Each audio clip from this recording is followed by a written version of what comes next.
மாவட்டத்தினுடைய தலைமை அலுவலகத்திற்கு வந்து இந்த மாவட்டத்தினுடைய மாவட்ட செயலராக இருக்கக்கூடிய முன்னாள் அமைச்சர் நம்முடைய அன்பையெல்லாம் பெற்றிருக்கக்கூடிய அண்ணன் எம்ஆர் விஜயபாஸ்கர் அவர்கள் முன்னிலையில அனைத்து இந்திய அண்ணா திராவிட முன்னேற்ற கழகத்தினுடைய நிர்வாகிகள் மாவட்ட பொறுப்பில் இருக்கக்கூடிய நிர்வாகிகள் சந்திச்சு நேற்று உங்களுக்கு தெரியும் மாடல் கோட் ஆஃப் கான்டாக்ட் வந்திருக்கு. அதற்கு பாரதிய ஜனதா கட்சி கரூர் மாவட்டத்தில் கரூர் சட்டமன்ற தொகுதியில முழு ஒத்துழைப்பையும் கொடுத்து ஜாயிண்ட் கேம்பெயின் இங்க எல்லாம் நம்முடைய நிர்வாகிகள் எல்லாம் ஒன்றாக வர முடியும். அதற்கான ஆரம்ப கட்ட ஆயத்த பணிகள் நடந்துகிட்டு இருக்கு. அதை இன்னும் வேகப்படுத்துவதற்காக இன்று வந்திருந்தோம். நமக்கு தெரியும் கரூர் மாவட்டத்தை பொறுத்தவரை எப்பொழுதுமே இதற்கு முன்பு அமைச்சராகவும் இருந்து பதவியில் இருந்தாலும் இல்லாட்டியும் தொடர்ந்து மக்களுக்கு ஒரு சட்டமன்ற உறுப்பினர் செய்யக்கூடிய எல்லா பணியும் அண்ணன் எம்ஆர் விஜயபாஸ்கர் அவர்கள் தொடர்ந்து செஞ்சுக்கிட்டு வர்றாங்க. நேற்று ஒரு நல்ல விஷயம் நடந்திருக்குன்னா கரூர் மாவட்டத்தில் திரு செந்தில் பாலாஜியினுடைய அட்டூழியமும் அராஜகமும் நேற்றிலிருந்து குறைய வேண்டும் என்று நாங்கள் எதிர்பார்க்கின்றோம். காரணம் நேரடியாக தேர்தல் ஆணையம் கண்ட்ரோல் எடுத்திருக்கிறாங்க. மாவட்டத்தினுடைய உயரதிகாரிகள் குறிப்பா கலெக்டரா இருக்கட்டும், எஸ்பியா இருக்கட்டும், அவங்க ஒருதலை பட்சமாக கடந்த 5 ஆண்டுகள்ல என்னெல்லாம் பண்ணிருக்கிறாங்க அப்படிங்கிறது பத்திரிகை நண்பர்களுக்கு தெரியும். புதுசா நான் சொல்லல. கஞ்சா கேஸ் போடுறது, குண்டா ஆக்ட் போடுறது, அனைத்து இந்திய அண்ணா திராவிட முன்னேற்ற கழகத்தினுடைய எத்தனை உறுப்பினர்களும் பொய் வழக்கில் கைது பண்ணி சிறைக்கு அனுப்பி இருக்கிறது, பாரதிய ஜனதா கட்சியினுடைய தொண்டர்களுக்கு தொந்தரவு கொடுப்பது, அதையெல்லாம் கூட ஒரு இன்முகத்தோடு தான் திரு எம்ஆர் விஜயபாஸ்கர் அவர்களாக இருக்கட்டும், இந்த பகுதியினுடைய மூத்த உறுப்பினர்கள் தலைவராக இருக்கட்டும், அதை கடந்து வந்திருக்கிறாங்க. அதனால் மக்கள் எல்லோருமே கொதித்தெளிந்து வெயிட் பண்ணிட்டு இருக்கிறாங்க, பார்த்துக்கிட்டு இருக்கிறாங்க. நாளைக்கு கூட கரூர் தொடர்ந்து கெட்ட பேர்லயே இருக்கு அப்படின்னா பல இடத்துல அதற்கு காரணம் மக்கள் எல்லோரும் நல்லவர்கள், ஒரே ஒரு மனுஷன் அந்த கெட்ட பேரை ஏற்படுத்திக்கிட்டே இருக்கார். நாளைக்கு கூட செந்தில் பாலாஜி சிபிஐ அலுவலகத்திற்கு டெல்லிக்கு என்கொயரிக்கு போறாங்க. புலால் சிறையில 400 நாளைக்கு மேல சிறைவாசம். நாளைக்கு டிரான்ஸ்பார்மர் கேஸ் நாளைக்கு நீதிமன்றத்தில் வருது. தொடர்ந்து ஒரு பிரச்சனையும் கூட கரூர் மக்கள் தலைகுனியும் அளவுக்கு இந்த தொகுதியினுடைய சட்டமன்ற உறுப்பினருடைய நடவடிக்கை இருக்கு. அதனால் அண்ணன் எம்ஆர் விஜயபாஸ்கர் அவர்கள் கரூர் சட்டமன்ற தொகுதியில் மிக கடுமையான ஒரு பிரச்சாரத்தை மேற்கொண்டிருக்கிறாங்க. மக்களுடைய பேர் ஆதரவை பெற்றிருக்கிறாங்க. தினமும் 7 மணி நேரம் 8 மணி நேரம் நடந்தே மக்களை சந்திச்சுக்கிட்டு இருக்காங்க. பாரதிய ஜனதா கட்சியும் எல்லா இடத்துலயும் பங்கேற்குது. நானும் கரூர் பாரதிய ஜனதா கட்சியினுடைய தொண்டன் என்கின்ற முறையில பல இடத்துல நானும் பங்கேற்க போறோம், தலைவர்களும் பங்கேற்க போறோம். முழுமையாக திரு எம்ஆர் விஜயபாஸ்கர் அவருடைய கருத்தை கரூர் மாவட்டத்துல கரூர் சட்டமன்ற தொகுதியில வலுப்படுத்த வேண்டும் என்கின்ற ஒற்றை நோக்கில் இன்னைக்கு நிறைய பேசியிருக்கோம். எப்படி அடுத்த கட்டம் எடுத்துட்டு போகணும் அப்படிங்கறத நாங்கள் முடிவு செஞ்சிருக்கோம். இது உங்களுக்கு நாங்கள் கொடுக்கக்கூடிய முதல் தகவல். அதே நேரத்தில் இன்னைக்கு எல்லோருமே கரூர் மாவட்டத்தில் தொண்டர்கள், பொதுமக்கள் எல்லோருமே இங்க இருக்கக்கூடிய அரசு நிர்வாகம் நடுநிலைமையா இல்ல. கலெக்டரும் எஸ்பியும் ஒருதலை பட்சமா இருக்கிறாங்க. அவங்க நடுநிலைமையா இல்ல. உடனடியா கரூர் எஸ்பியும் கலெக்டரும் மாத்தணும் அப்படிங்கிற குரல் எல்லா இடத்துலயும் பேச ஆரம்பிச்சுட்டாங்க. இன்னைக்கு தேர்தல் ஆணையம் வெஸ்ட் பெங்காலுடைய சீஃப் செக்ரட்டரியும் டிஜிபியும் மாத்திருக்கிறாங்க. அதே போல கரூரிலும் தமிழ்நாட்டிலும் எந்த அதிகாரிகள்லாம் தங்களுடைய பதவியை தவறா பயன்படுத்தி இந்த மணல் கடத்தவங்களுக்கு உடந்தையா, இன்னைக்கு கூட போய் பாருங்க, பட்டி அடைப்பதை போல கரூர்ல 60க்கும் மேற்பட்ட இடத்துல பட்டி பட்டியா போட்டிருக்கிறாங்க. பட்டிக்கு வெளியே சும்மா முத்து மெஸ் அந்த மெஸ்னு பேர் எழுதி பொங்கல் 10 ரூபா, வடை 5 ரூபான்னு எழுதி மக்களை அடைத்து வைப்பதற்கான எல்லா முயற்சியும் இப்ப எடுக்க ஆரம்பிச்சிட்டாங்க. அதையும் அண்ணன் எம்ஆர் விஜயபாஸ்கர் அவர்கள் தேர்தல் ஆணையத்துக்கு நேரடியாக கொண்டு போயிருக்காங்க. கரூர் மாவட்டத்தினுடைய பாரதிய ஜனதா கட்சி தலைவர் செந்தில்நாதன் அவர்கள் தேர்தல் ஆணையத்துக்கு நேரடியாக கொண்டு போயிருக்கிறாங்க.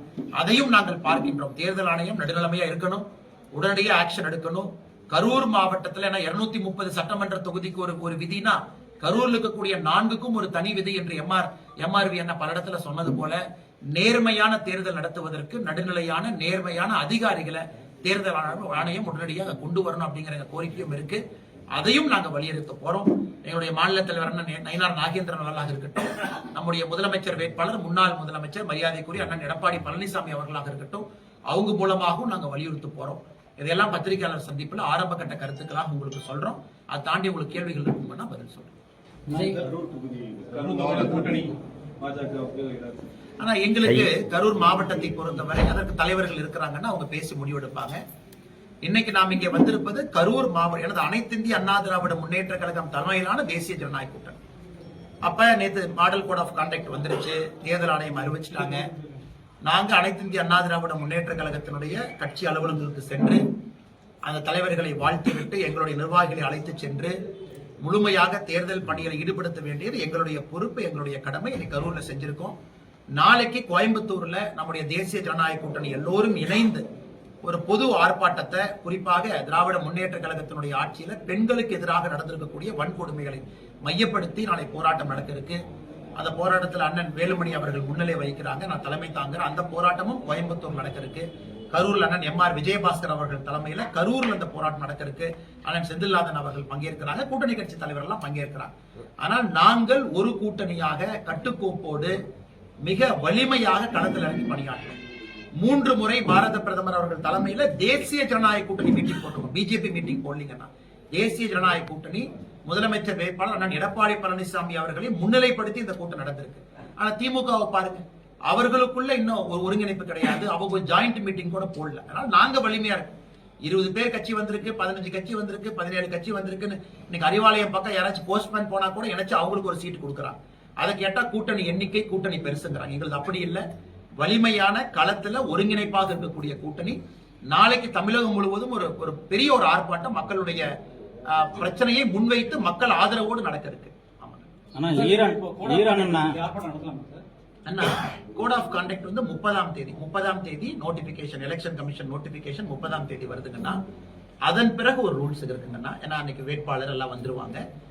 இன்னைக்கு நீங்க போராட்டம் நடத்துவதற்கோ ஆர்ப்பாட்டம் நடத்துவதற்கோ எந்த பிரச்சனையும் கிடையாது. தேர்தல் ஆணையம் சொல்லியிருக்காங்க 24 மணி நேரம் முன்னாடி சிவிஜில் ஆப்ல போடணும்லாம் சொல்லியிருக்காங்க. அதெல்லாம் முறைப்படி நாங்க பின்பற்றி இருக்கிறோம். அதுவும் இது வந்து தேர்தல் அறிவிப்பதற்கு முன்பாகவே வந்தனால மாவட்ட ஆட்சியர்கிட்ட அனுமதியும் வாங்கிட்டு அந்த ஆர்ப்பாட்டம் நடக்குது. அதனால் நாளை நடக்கக்கூடிய ஆர்ப்பாட்டம் சென்னையில மரியாதைக்குரிய அனைத்து இந்திய அண்ணா திராவிட முன்னேற்ற கழகத்தினுடைய பொதுச் செயலாளர், எங்களுடைய முதலமைச்சர் வேட்பாளர், முன்னாள் முதலமைச்சர் மரியாதைக்குரிய அண்ணன் எடப்பாடி பழனிசாமி அவர்கள் தலைமை தாங்கி நடத்துறாங்க. நயினார் நாகேந்திரன் மதுரையில, பாரதிய ஜனதா கட்சி சார்பாகவே வானதி சீனிவாசன் அக்கா திருப்பூர்ல, தமிழிசை சவுந்தரராஜன் அக்கா திருநெல்வேலியில, அண்ணன் டிடிவி தினகரன் அவர்கள், அண்ணன் அன்புமணி ராமதாஸ் அவர்கள், அண்ணன் ஜி.கே. வாசன் அவர்கள் எல்லோருமே ஒரு பகுதியில தலைமை தாங்கி இதை நடத்துறாங்க. முறையாக அனுமதி வாங்கி இருக்கிறோம். நாளைக்கு எல்லா இடத்திலும் தலைவர்கள் இதை செய்யும் பொழுது ஒரு பெரும் எழுச்சி வரை மக்கள் போராட்டத்தை தான் முன்வைக்க போறோம். ஆனா ஈரான் வந்து தொடர்ந்து நமக்கு இந்தியாவுக்கு ஆதரவு தெரிவிக்கும் நாடு. ஆனா வந்து இப்ப வந்து அமெரிக்கா ஈரான் மேல சண்டை நடந்துட்டு இருக்கு, வாரம் நடந்துட்டு இருக்கு. இந்த நிலையில வந்து நம்ம அமெரிக்காவுக்கு எதிரான ஒரு குரலை எழுப்பலன்னு சொல்லி அந்த உலக அரசியலை பொறுத்தவரை ஒரு நாடும் அவர்களுக்கு எது முதன்மையானது என்று பார்ப்பாங்கன்னா, நமக்கு ஈரானும் நண்பர் தான், அமெரிக்காவும் நண்பர் தான். பிரதமர் அவர்கள் ஈரானுடைய அதிபரோடு பேசியிருக்கிறாங்க. ஏன்னா சுப்ரீம் கவுன்சில் லீடர் அவங்க இறந்த பிறகு புதுசா ஒருத்தர் போட்டிருக்காங்க. ஈரான் அதிபர்கிட்ட நம்முடைய பிரதமர் பேசியிருக்காங்க. ஈரானுடைய வெளியுறவுத்துறை அமைச்சர்கிட்ட நம்முடைய வெளியுறவுத்துறை அமைச்சர் பேசியிருக்கிறாங்க. இன்னைக்கு ஈரான் வந்து இந்தியா பிளாக்ல இருக்கக்கூடிய ஆயில் டேங்கர் அலோவ் பண்றாங்க. நேத்துல இருந்து ஆயில் டேங்கர்லாம் வர ஆரம்பிச்சிருச்சு. அதனால எந்தவித பிரச்சனையும் நம்ம பார்க்கல. ஏன்னா உக்ரைன் ரஷ்யா சண்டை போடும் பொழுதும் கூட நாம் எடுத்த ஸ்டாண்டு உலக நாடுகள் எல்லாரும் பாராட்டினாங்க. இன்னைக்கும் ஈரானை பொறுத்தவரை அமைதி வேண்டும் என்று பிரதமர் சொல்லியிருக்கின்றார்கள். இந்த காங்கிரஸ்காரங்க தேவையில்லாம, இன்னைக்கு காங்கிரஸ்காரங்க கரூர்லயும் பார்த்தோம், கேஸ் சிலிண்டரை வைத்து ஆர்ப்பாட்டம் பண்ணக்கூடிய ஒரு காங்கிரஸ்காரங்க வீட்டுல கேஸ் சிலிண்டர் இல்லைன்னு யாராவது சொன்னாங்களா? எல்லா காங்கிரஸ் கட்சியாக இருந்தாலும் எல்பிஜி புக் பண்ணி 2.5 டேஸ்ல டெலிவரி வந்துடும் மேக்சிமம். ரூரலுக்கும் அர்பனுக்கும் வேற டைம் கொடுத்திருக்கோம். யாருக்கும் தட்டுப்பாடு கிடையாது. கமர்ஷியல் சிலிண்டர் 2 நாள் இருந்த பிரச்சனையும் இன்னைக்கு சரியாயிடுச்சு. நீங்க ஹோட்டல் போய் பாருங்க, எந்த ஹோட்டல்லையும் பிரச்சனை இல்லை. அதனால இல்லாத பிரச்சனை, அவங்க 5 ஆண்டு காலமாக செய்திருக்கக்கூடிய சாதனையை சொல்ல தெரியாம பொய்யான விஷயத்தை சொல்லி பிரச்சாரம் பண்றாங்க. அதுவும் தோற்றுவிட்டது. தமிழக அளவுல அங்கங்க சிறப்பா செயல்பட்டு கரூர் மாவட்டம் மட்டும் அண்ணா கரெக்டுங்கண்ணா. அது வந்து எம்ஆர் விஜயபாஸ்கர் அண்ணனை பொறுத்தவரை இன்னைக்கு நீங்க பாருங்க, எங்கேயும் இல்லாத அநியாயத்தை ஒரு படம் பிடிச்சு காட்டுறாரு. 60 இடத்திற்கு மேல பட்டி போட்டிருக்காங்க. 60 இடத்தையும் டாக்குமெண்ட் பண்ணிருக்காரு. 60 இடத்தையும் புகைப்படம் எடுத்து பட்டி போட்டு, எப்படி ஈரோடு கிழக்கு தேர்தல்ல, இதற்கு முன்பு கரூர் பாராளுமன்ற தேர்தல்ல, இதற்கு முன்பு கரூர் சட்டமன்ற தேர்தல்ல எப்படி மக்களை பட்டியல் அடைத்து வைத்தார்களோ அதே போல அடைத்து வைப்பதற்கான ஆயத்த பணி 70 இடத்துல போட்டிருக்காங்க. 70 இடம் கிட்டத்தட்ட. அதையெல்லாம் படம் பிடித்து சிவிஜில் ஆப்ல அப்லோட் பண்ணி தேர்தல் ஆணையத்துக்கு போயிருக்கு. அதனால நாங்க நம்புறோம். நேத்து தான் model code of conduct election commission கண்ட்ரோலுக்கு வந்திருக்கு. நிச்சயமா இன்னைக்கு அதிகாரிகள் ஸ்பாட்ல போய் பார்ப்பாங்க, கண்டிப்பா ஆக்ஷன் எடுப்பாங்க. அதனால தான் நாம் சொல்லுகின்றோம், இதுவரை நேர்மையாக கரூர் மாவட்டத்தில் அதிகாரிகள் இல்லை. வெஸ்ட் பெங்கால்ல ஏன் சீஃப் செக்ரட்டரியும் டிஜிபி காலையில மாத்திருக்காங்க. அதனால தேர்தல் ஆணையத்துக்கு எல்லா அதிகாரமும் இருக்கு. அதனால் கரூரை பொறுத்தவரை நாங்க முறைப்படி எப்படி சொல்லணுமோ அதை சொல்ல போறோம், ஆதாரத்தோடு சொல்ல போறோம். இன்னைக்கு பாருங்க, மணல் கொள்ளையை தடுக்க போன ஒரு முன்னாள் அமைச்சரின் மீது எஃப்ஐஆர் போடுறாங்கன்னா எந்த அளவுக்கு இங்க சட்டம் ஒழுங்கு பாதிக்கப்பட்டிருக்கு நீங்க சொல்லுங்க. முன்னாள் அமைச்சருடைய குடும்பத்தினர் மீது பொய் வழக்கு போட பாக்குறாங்க, ஒரு ஃபேக் போலீஸ் ரிப்போர்ட்டை ஜெனரேட் பண்றாங்க. ஆனால் கரூரை பொறுத்தவரை இந்த முறை மக்களுக்காக பணியாற்றக்கூடிய, இந்த பகுதியில் தொடர்ந்து உழைக்கக்கூடிய, நமக்கு எல்லாம் அமைச்சராக இருக்கும் பொழுது பெருமை தேடி கொடுத்த அண்ணன் எம்ஆர் விஜயபாஸ்கர் அவர்கள் வெற்றி பெற வேண்டும் என்று எல்லோரும் ஒருமித்த கருத்தில் இருக்கும். ஏன்னா இந்த மோசமான விஷக்கிருமித்தனமான அரசியலை கரூர்ல திரு செந்தில் பாலாஜி ஆரம்பித்து எல்லா இடத்துக்கும் கொண்டு போக பாக்குறாரு. அது கரூர்லயே திரும்ப முடிவு பெற வேண்டும். கோவையில மீண்டும் ஆனா விஜய் அவர்கள் கூட்டணியை பொறுத்தவரை நான் ஏற்கனவே சொல்லியிருக்காங்கன்னா, நாங்களாம் எங்கேயும் சொல்ல அதிகாரப்பூர்வமாக திரு எடப்பாடி பழனிசாமி அண்ணன் அவர்கள் நேத்து சொன்னாரு, முந்தானத்து சொன்னாரு, யாரும் பேச்சுவார்த்தை நடத்தவில்லை, அதோடு முடிந்ததாகத்தான் நாங்கள் பார்க்கின்றோம். இன்னைக்கு டிவிகே கட்சியில நீங்க கேட்கணும், இன்டர்னல் மீட்டிங் போட்டது அவங்க, வீடியோ கான்பரன்ஸ்ல வந்தது அவங்க, பேசினது அவங்க. அதனால எங்களை பொறுத்தவரை எங்களுடைய கூட்டணியினுடைய தலைவராக இருக்கக்கூடியவர், முதலமைச்சர் வேட்பாளராக இருக்கக்கூடியவர், அவர் சொன்ன கருத்து தான் இறுதி கருத்தாக நாங்கள் பார்க்கின்றோம். கோவையில் அண்ணன் மீண்டும் போட்டியிட வாய்ப்பு இருக்காங்க. ஆனா இன்னைக்கு கட்சி என்னை பிரச்சாரம் பண்ண சொல்லியிருக்காங்கன்னா, இப்ப அண்ணன் எம்ஆர் விஜயபாஸ்கர் வெற்றி பெறுவதற்கு ஒரு தொண்டனாக உழைக்க வேண்டும் என்று சொல்லியிருக்கிறார்கள். அந்த வேலையை செய்யறாங்கன்னா நாளை கட்சி என்ன சொல்லுதோ அதை செய்வோங்கண்ணா. தேசிய ஜனநாயக விஜய்க்கு 50 சீட் வருதுங்களா? காலையில டெல்லியில் தலைமை பேசிட்டு அண்ணா, அண்ணன் எடப்பாடி பழனிசாமி அவர்கள் சொல்லியிருக்கக்கூடிய கருத்து இறுதி கருத்துங்கண்ணா. காரணம், இந்த கூட்டணியை அவர் லீட் பண்றாரு. எங்களுடைய முதலமைச்சர் வேட்பாளர் அவர். அதிக இடத்துல அனைத்து இந்திய அண்ணா திராவிட முன்னேற்ற கழகம் நிக்க போறாங்க. அப்படி இருக்கும் பொழுது எடப்பாடி பழனிசாமி அவர்களுடைய முடிவு தான் எல்லோருடைய முடிவும் கூட. அதனால் இதுல நான் தனியா ஒரு கருத்து சொல்ல விரும்பலீங்கன்னா, நேற்று முன்தினம் அவர் சொன்ன கருத்து தான் ஒரு இறுதி கருத்தாக நான் பார்க்கின்றேன். அதன் பிறகு ஏதாச்சும் மாற்றம் இருக்குன்னா ஆனால் எடப்பாடி பழனிசாமி அவங்க சொல்லுவாங்க. ஆனா நீங்க தமிழக வெற்றி கழகத்தை பத்தி பேசுறீங்க, மீட்டிங் நாம யாரும் கூப்பிடல, நம்முடைய மாவட்ட செயலாளர்கள் மீட்டிங்கு நாங்க யாரும் கூப்பிடலீங்கன்னா, அனைத்து இந்திய அண்ணா திராவிட கழகத்தினுடைய மாவட்ட செயலாளர்களோ பாரதிய ஜனதா கட்சியினுடைய மாவட்ட செயலாளர்களோ நாங்க மீட்டிங் கூப்பிடல. தமிழக வெற்றி கழகம் மீட்டிங் கூப்பிட்டுருக்காங்கன்னா அவங்ககிட்ட தான் நீங்க கேட்கணும், எதற்காக மீட்டிங் கூப்பிட்டீங்க, என்ன முடிவு எடுத்திருக்கிறீங்க, யாரு என்ன சொன்னாங்க. அதனால இல்லாத ஒரு விஷயத்தை நான் எப்படி பேச முடியுங்க. ஆனா நம்மை பொறுத்தவரை கூட்டணியில எல்லாரும் ஜெயிக்கணுங்கண்ணா, 234 ஜெயிக்கணும். நான் இன்னைக்கு சொல்லிட்டேன், கட்சி இந்த பொறுப்பு கொடுத்திருக்கு. இன்னைக்கு நாம எம்ஆர்வி அண்ணனோடு கைகோர்த்து கரூர்ல இருக்கோம். இந்த வாரம் அடுத்த வாரம் அண்ணனோடு நானும் ஜாயிண்ட் கேம்பெயினிங் கரூர்ல வரப்போறேன். அண்ணன் எங்க போறாங்களோ அவங்க ஸ்கெடியூல பார்த்துட்டு நாங்க வரப்போறோம். தொண்டர்கள் எல்லாம் ஒன்றாக இருக்க போகின்றோம். நேரமும் காலமும் வரும் பொழுது பேசுவாங்கன்னா, இன்னும் நோட்டிபிகேஷன் வர்றதுக்கே என்ன 14 நாள் இருக்குங்கண்ணா. 30ஆம் தேதி தான் நோட்டிபிகேஷன், ஃபர்ஸ்ட் டே ஆஃப் நாமினேஷனே வருதுங்கண்ணா.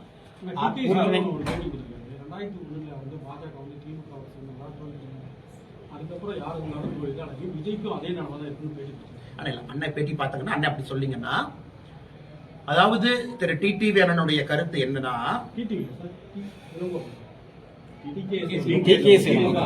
அண்ணா அவர் சொல்றதுல ஒரு கருத்தை எடுத்துக்கலாமாங்கண்ணா. திரு இளங்கோவன் அவர்களை பொறுத்தவரை அவர் ஒரு விஷயத்தை புரிஞ்சுக்கணும். நேத்திலிருந்து முந்தா நேத்திலிருந்து திராவிட முன்னேற்ற கழகம் ஒரு பதட்டத்தில் இருக்காங்க. அவங்க எப்படி ஜெயிக்க போறாங்க? கம்யூனிஸ்ட் கட்சி கூட்டணி பேச்சுவார்த்தையிலிருந்து கிட்டத்தட்ட வெளியே போயிட்டாங்க. திருமாவளவன் அவர்கள் கூட்டணி பேச்சுவார்த்தை பக்கம் வரவே இல்லை. எத்தனையோ கட்சிகள் அசமாதானத்தை வெளிப்படுத்துறாங்க, நாங்க வரவே மாட்டோம். அதையெல்லாம் கண்டுக்காம விஜய் எப்படி இருக்க வேண்டும், விஜய் எப்படி இருக்கக்கூடாதுன்னு அவருக்கு முழு நேரம் 24/7 அட்வைஸ் கொடுக்கிறது திமுகவுடைய வேலையா போச்சு. ஏன் திருமாவளவன் அவர்கள் அட்வைஸ் கொடுத்துட்டு இருக்காரு. 4 நாளைக்கு முன்னாடி திருமாவளவன் அவர்களை பொறுத்தவரை விஜய் RSS ஆள். நேத்து திருமாவளவன் அவர்களை பொறுத்தவரை விஜய் இந்த கூட்டணிக்கு வரக்கூடாது. அப்ப ஏதோ ஒரு முடிவெடுத்து திருமாவளவனை சொல்லட்டும். அது எப்படி 4 நாளுக்கு முன்பு RSS உறுப்பினராக இருக்கக்கூடிய விஜய் திருமாவளவனை பொறுத்தவரை எப்படி நேத்து வரக்கூடாதுன்னு ஒரு சொல்லுவாரு. அதனால எனக்கு தெரியலீங்கன்னா, தேவையில்லாத கருத்துக்களை வைக்கிறாங்க. அதுல திரு இளங்கோவன் அவர்களுடைய கருத்தும் அந்த கருத்துல சேர்த்துதான் நாங்க பாக்குறோம்.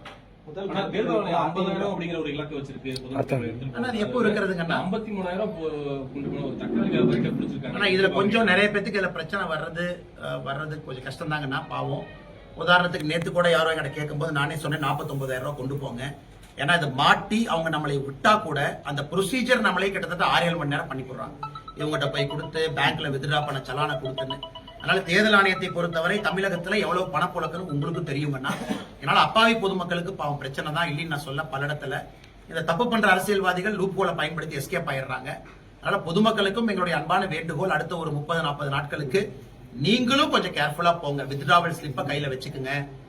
பொதுப்படையா 50,000 ரூபாய்க்கு மேல இருக்குன்னா வித்ட்ராவல் ஸ்லிப்போட போங்க. வித்ட்ராவல் ஸ்லிப் 50,000 கீழே இருக்கீங்கன்னா கேள்வி கிடையாது, 50,000 மேல இருக்குன்னா கேள்வி இருக்கு. வித்ட்ராவல் ஸ்லிப்போட கொண்டு போங்க.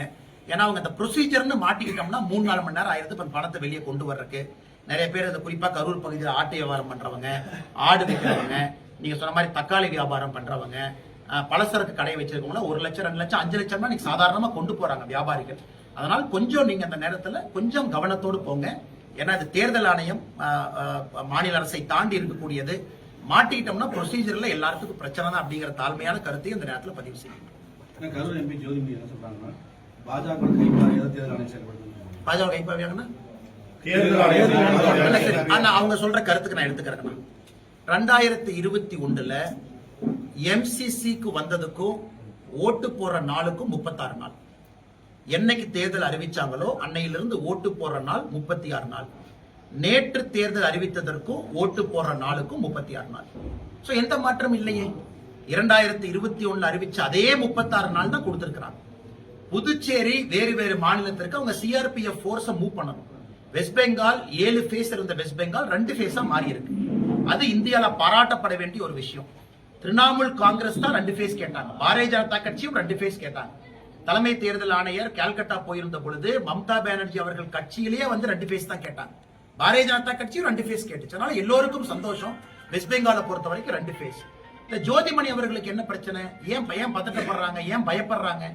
ஏன் தேர்தலுடைய தோல்வி பயம் இப்பவே அவங்களுக்கு தெரியுது. அதனால் தமிழகத்தை பொறுத்தவரை போன முறை கொடுத்த அதே 36 நாள் இந்த முறையும் கொடுத்திருக்கிறார். போன முறையும் நமக்கு 13-14 நாள் கேப் இருந்துச்சு நோட்டிபிகேஷனுக்கு. இந்த முறையும் 13-14 நாள் இருக்கு. எந்த தவறும் இல்லையே. தேர்தல் ஆணையத்தை பொறுத்தவரை எல்லோருக்குமே தெரியும். தேர்தல் நோட்டிபிகேஷனே 15-16 வரன்னு தெரிஞ்சனாலதான் டிஎம்கே அவங்க மாநாடே 9ஆம் தேதி போட்டாங்க. நாங்களும் எங்களுடைய மாநாடு 11ஆம் தேதி போட்டோம். தேசிய ஜனநாயக கூட்டணி மாநாடு அண்ணன் எடப்பாடி பழனிசாமி அவர்கள் பாரத பிரதமர் நரேந்திர மோடி ஐயாவுடைய தலைமையில. எல்லோருக்குமே தெரியும் அந்த டைம்ல தான் இது வரும். பேசிக்கா யூகிச்சுக்கலாம். எல்லாருக்குமே காமன் சென்ஸ் இருக்கு. அசாம்ல எல்லாமே. அதனால அவங்க சம்பந்தமே இல்லாம திமுக 9ஆம் தேதியே மாநாடு போட்டாங்க. இவங்க சொல்லியிருக்கலாமே. இதுவரை தமிழ்நாட்டுக்குள்ள ராகுல் காந்தி எட்டி பார்க்கல. தமிழக மக்கள் கேட்பாங்கல்ல, தேர்தல் அறிவித்த பிறகு மட்டும் ஒரு தலைவர் வந்தார், நான் தலைவருக்கு என்ன அழகு? 2021 இருந்து எத்தனை முறை ராகுல் காந்தி தமிழ்நாட்டுக்கு வந்திருக்காங்க? தேர்தல் அறிவிச்ச பிறகு ஒருத்தர் வந்தார்னா அவர் பேர் டூரிஸ்ட், அவர் பேர் தலைவர் கிடையாது. தேர்தலுக்கு முன்பு வரணும், வேறு வேறு காலகட்டத்தில் வந்தா தான் அவங்க தலைவர். அது மோடி அவங்க பின்பற்றுறாங்க. ராகுல் காந்தி அவர்களை பொறுத்தவரை ஒப்புக்கு சப்பானியா ஒரு 3 பிரச்சாரத்துக்கு வருவாங்க. அதை பற்றி பேசாத ஜோதிமணி அவர்கள் கரூர் நடக்கக்கூடிய அட்டூழியத்தை ஏன் பேச மாட்டாங்க? செந்தில் பாலாஜி செய்யக்கூடிய தவறை ஏன் பேச மாட்டாங்க? திரு எம்.ஆர். விஜயபாஸ்கர் அண்ணன் மீது செந்தில் பாலாஜி அட்டவிழ்த்தக்கூடிய அட்டூழியத்தை பத்தி ஏன் பேச மாட்டாங்க? பாரதிய ஜனதா கட்சியினுடைய தலைவர்கள் மீது நடக்கக்கூடிய அதிகார துஷ்பிரயோகத்தை பத்தி ஏன் பேச மாட்டாங்க? என்ன நேர்மையான தலைவர் அவங்க. இதெல்லாம் பேசியிருந்தாங்கன்னா ஜோதிமணி அக்காவை பாராட்டுறேன். எதுவுமே பேசாம எலெக்ஷன் கமிஷன் பிஜேபியினுடைய கைப்பாவை என்று சொல்வது எப்படி ஏத்துக்க முடியுங்க? கோவையில எஸ்பி மேல பாலியல் தொடர்பா கேஸ் போடுறாங்க. அண்ணா நல்ல பேர் அதை கேட்டீங்கன்னா அண்ணா இது எவ்வளவு கேவலமான செயல்னாங்கன்னா, அக்டோபர், நவம்பர், டிசம்பர், ஜனவரி 2025 அக்டோபர்ல ஃபர்ஸ்ட் அந்த காவல்துறை பெண்மணி 45 வயது ஆகக்கூடிய சகோதரி மீது பாலியல் வன்கொடுமை அக்டோபர் 2025 நடக்குது. நவம்பர்ல நடக்குது, டிசம்பர்ல நடக்குது, ஜனவரி 2026 நடக்குது. அதுக்கப்புறம் அவங்க கம்ப்ளைண்ட் கொடுக்குறாங்க. அதுக்கப்புறம் காவல்துறை டிஐஜி தலைமையில ஒரு இன்டர்னல் குழு போட்டு அவங்க விசாரிச்சு பிப்ரவரி 12ஆம் தேதி அந்த எஸ்பிய பணியிடை நீக்கம் செய்யறாங்க. எப்பனா பிப்ரவரி 12 பணி நீக்கம் செய்யறாங்க. ஒரு காவல்துறை பெண்மணியின் மீது தன்னுடைய அறையில அபிஷியல் ரூம்ல கை வைத்த ஒரு எஸ்பிய அக்டோபர், நவம்பர், டிசம்பர், ஜனவரி, அதுக்கப்புறம் இன்டர்னல் கம்ப்ளைண்ட், அதுக்கப்புறம் பிப்ரவரி 12 சஸ்பென்ஷன், மார்ச் 12ஆம் தேதி இந்த அம்மா அவர் மீது எந்த நடவடிக்கையும் எடுக்கவில்லை என்று சொல்லி இந்த 45 வயதான நம்முடைய சகோதரி காவல்துறையில் இருக்கிறவங்க மார்ச் 12 போய் அவங்க போலீஸ் ஸ்டேஷன்ல கம்ப்ளைண்ட் கொடுத்ததுக்கு அப்புறம் ஆக்ஷன் எடுக்கிறாங்க. தமிழக காவல்துறை திமுக ஆட்சியில் எவ்வளவு கெட்டு போயிருக்குங்கிறது இது ஒரு உதாரணம். உங்களுக்கு அந்த அம்மா கம்ப்ளைண்ட் கொடுத்துறாங்கன்னா நேரா நீங்க போலீஸ் அனுப்ப வேண்டியதானே. இன்னைக்கு தனிநபர் எத்தனை பேருக்கு வீட்டுக்கு போலீஸ் அனுப்புறீங்க? கரூர்ல செந்தில் பாலாஜி மாதிரி ஒரு ஆள் அதிமுக யாராச்சும் தும்புனா, திமுக பாஜக யாராச்சும் தும்புனா வீட்டுக்கு போலீஸ் வர்றாங்க. அக்டோபர்ல அனுப்பல, நவம்பர்ல அனுப்பல, டிசம்பர்ல அனுப்பல, ஜனவரியில் அனுப்பல. பிப்ரவரி 12ஆம் தேதி அவர் மீது குற்றம் நிரூபணம் ஆயிருச்சு. அவரை சஸ்பெண்ட் பண்ணும் டிஐஜி இன்டர்னல் ரிப்போர்ட் கொடுத்து சஸ்பெண்ட் பண்றாங்க. அப்பவும் போலீஸ் அனுப்பல. அப்ப பிப்ரவரி ஃபுல் எஸ்கேப் ஆனவர் மார்ச் 12ஆம் தேதி தான் கைது பண்றாங்க. 12ஆம் தேதிக்கு மேலேனா காவல்துறை எப்படி கெட்டு போயிருக்கிறது திமுகவினுடைய ஆட்சியில் ஒரு சாட்சி. அதனால் சம்பந்தப்பட்ட உயரதிகாரிகள் மீது நடவடிக்கை எடுக்கணும் அப்படிங்கிறது எங்களுடைய வாதம். இதுல யாரெல்லாம் இன்ஃபர்மேஷன் தெரிஞ்சு ஆக்ஷன் எடுக்காம வெறும் ப்ரொசீஜரல் சஸ்பென்ஷன் போனாங்களோ அவர்களின் மீதும் தவறு இருக்கு. உங்க போலீஸ் இலாக்கால இருக்கக்கூடிய ஒரு பெண்மணியை உங்களால ப்ரொடெக்ட் பண்ண முடியலன்னா சாதாரண பொதுமக்கள் எங்க நீங்க ப்ரொடெக்ட் பண்ண போறீங்க? இதெல்லாம் தமிழக மக்களுக்கு சொல்லவே இல்லைங்கண்ணா. ஏதோ அந்த அம்மா காவல்துறைக்கு போனாங்க, கம்ப்ளைண்ட் கொடுத்தாங்க, ஆக்ஷன் எடுத்தாங்க. யாருக்குமே தெரியாது அக்டோபர்ல நடந்த பாலியல் வன்கொடுமைய அந்த அம்மா ஜனவரியில கம்ப்ளைண்ட் கொடுத்தாங்க. அது பிப்ரவரியில நிரூபணம் ஆகியும் கூட நடவடிக்கை எடுக்காம அந்த எஸ்பிய தமிழ்நாடு அரசு காப்பாத்தி இருக்கு. ஏன்னா இந்த துறையினுடைய அமைச்சராக இருக்கக்கூடிய, உள்துறை அமைச்சராக இருக்கக்கூடிய ஸ்டாலினுக்கு இதெல்லாம் தெரியாதாங்கண்ணா? ஸ்டாலின் ஐயாக்கு இதெல்லாம் பொதுமக்கள் பார்க்கணும். இது போன்ற பல காரணங்களுக்காக தேசிய ஜனநாயக கூட்டணிக்கு நீங்கள் வாக்களிக்க வேண்டும் என்கின்ற அன்பான வேண்டுகோளை இந்த நேரத்தில் வைக்கிறேன். முன்னாள் சட்டமன்ற உறுப்பினர் செந்தில் பாலாஜி சொல்லியிருக்காரு, இந்த 41 பேர் உயிரிழந்து எனக்கு மட்டும் சம்மன் அனுப்பியிருக்காங்க. அந்த நேரத்தில் அனைத்து கட்சி நிர்வாகிகள், முக்கிய நிர்வாகிகள் பார்த்தாங்க, அவங்களுக்கு அனுப்பப்பட்ட கரூர்ல நான் உண்மையை சொல்றேங்க, 41 அப்பாவி பொதுமக்கள் இறந்த பிறகு கரூர் மாவட்டத்தினுடைய மருத்துவமனைக்கு எந்த விளம்பரமும் ஆடம்பரமும் செய்யாம முதல்ல உதவிக்கு போனவர் என் பக்கத்துல எம்ஆர் விஜயபாஸ்கர் உட்கார்ந்துருக்கார். அவர் ஆபீஸ்ல இருந்து பேசுறதுக்காக நான் சொல்றேன். உடனடியா போன பாரதிய ஜனதா கட்சியினுடைய தலைவர் தொண்டர்கள் இங்க இருக்கிறார். உடனடியா போனவர் செந்தில் பாலாஜி எப்படி வந்தாரு? 10 ஆம்புலன்ஸ் எடுத்துக்கிட்டு திமுக மருத்துவ அணி அப்படின்னு போஸ்ட் அடிச்சு ஒட்டிக்கிட்டு வந்து போட்டோ எடுத்து ஹாஸ்பிட்டல் போறதெல்லாம் லைவ் கவரேஜ் பண்ணி நடக்க நான் தான் ஃபர்ஸ்ட் போனேன்னு சொல்லி விடிய முதலமைச்சரை கூட்டிட்டு வந்து இன்னைக்கு நீங்க பாருங்க, தூத்துக்குடி விளாத்தி குளத்துல அந்த சகோதரியினுடைய போஸ்ட்மார்ட்டம் ரிப்போர்ட் இன்னும் நமக்கு வரல. இந்த போஸ்ட்மார்ட்டம் பண்ணாங்க, முழுசா பண்ணல, எப்படி பண்ணல, இப்படி பண்ணல, இன்னும் வரல. ஆனா ஒரே நாள்ல நள்ளிரவுல அண்ணன் எடப்பாடி பழனிசாமி அவர்கள் காலையில எம்ஆர் விஜயபாஸ்கர் அவர்கள் காலையில கூட்டிட்டு வர்றாங்க. கொஞ்ச நேரத்துல செந்தில்நாதன் அண்ணன் என்னையை கூட்டிட்டு வர்றாங்க. அதுக்கு முன்னாடி ஒருத்தருடைய சடலம் இருக்கக்கூடாது என்பதற்காக விடிய உடல் கூராய்வு செய்து 3:30 மணி 4 மணிக்கு எல்லாத்தையும் கூட்டிட்டு போயிட்டு துபாயில இருந்து பிரைவேட் ஜெட்ல உதயநிதி வந்தார். உதயநிதி எங்க இருந்து வந்தாருன்னா துபாயில இருந்து பிரைவேட் ஜெட்ல வந்தார். திரும்ப அதே பிரைவேட் ஜெட்ல துபாய்க்கு போனார். இதெல்லாம் பார்த்தா நமக்கு சந்தேகம் வரலையாங்கன்னா, எந்த ஒரு போலீஸ் மேன், ஒரு காமன் சென்ஸ் இருக்கக்கூடிய ஒரு போலீஸ் அதிகாரி, கொஞ்சம் கிரைம் நாலேஜ் இருக்கக்கூடிய போலீஸ் அதிகாரி, காமன் சென்ஸ் இருக்கிறவங்களுக்கு சந்தேகம் வராதாங்கன்னா, எங்கேயாச்சும் விஜயபாஸ்கர் அண்ணன் போய் நான் தான் ஃபர்ஸ்ட் போனேன், நான் தான் பண்ணேன் அப்படின்னு சொன்னாரா? காப்பாற்றுவதற்காக இவர்கள் எல்லாம் பாடுபட்ட பொழுது விளம்பரம் செய்து கொண்டிருந்த செந்தில் பாலாஜி, சரி 10 ரூபாய் பாலாஜி என்று சொன்ன பிறகு செருப்பு எங்கிருந்து வந்துச்சு? கரூர்ல தானே வந்துச்சு. அதன் பிறகு செந்தில் பாலாஜியினுடைய நடவடிக்கை முன்னும் பின்பும். இவங்க போய் எனக்கு பர்மிஷன் கேட்கிறாங்க, விஜய் அவங்க கட்சியில சம்பந்தம் இல்லாத இடத்துல இங்க வந்து கொடுக்கறாங்க. அதுல திமுகவுடைய முன்னாள் அமைச்சருக்கு சம்பந்தம் இல்லைன்னு நினைக்கிறீங்களா? அதனால செந்தில் பாலாஜி அவர்களை கண்டிப்பா சிபிஐ விசாரணை பண்ணணும். நாளைக்கு போறாரு.